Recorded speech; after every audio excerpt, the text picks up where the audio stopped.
Every item has a story. Some of them are loud and some of them are quiet, but like all of them are interesting. Ottawa County has such an interesting story to tell. It's a part of all of our story. It's a story of grit and history and overcoming, and it's very important because a lot of people don't know that and they don't realize how amazing this place actually is.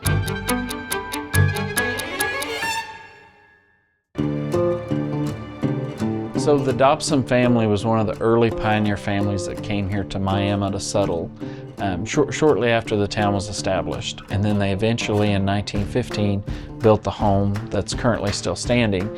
They came here when the father, Solomon Dobson, he had a top-of-the-line sawmill and he wanted to make some money.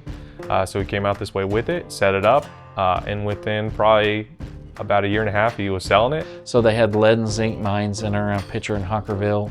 They had a bottling plant, an ice plant here. They had a manufacturing company that they brought.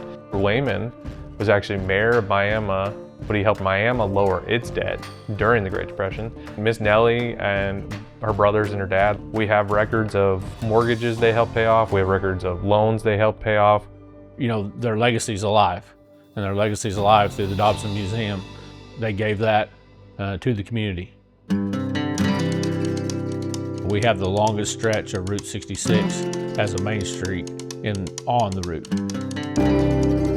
So even back before Oklahoma State, there was a massive cattle trail that ran from Texas up into Kansas City that cut right through here.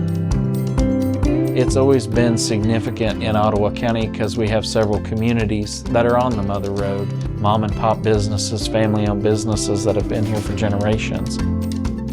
So there's always been people coming through here and they've always been making noise. Bonnie and Clyde killed a commerce constable back in the day here.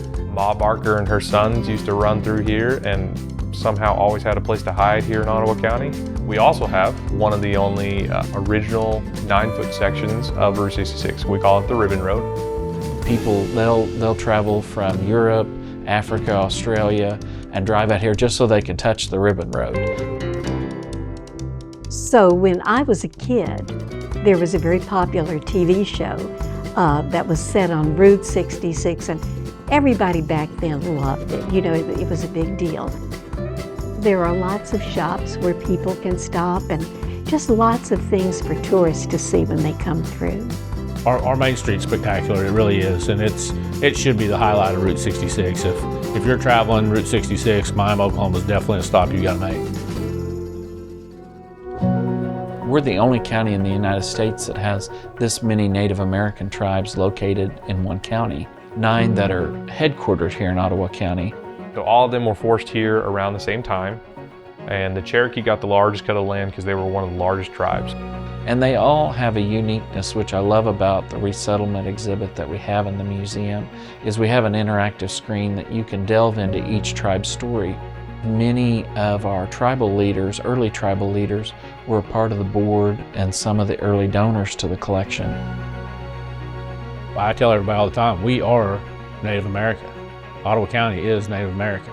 And we try to be true to that with our tribal partners. And they're extremely important to the success of Miami. The notable people, the industries that were here, the mining, B.F. Goodrich. Stephen Cassie Gaines from Leonard Skinner from Miami, Oklahoma. A place like the Dobson can highlight those things and put us on the map with people that are traveling through and even people that are right here in our own community.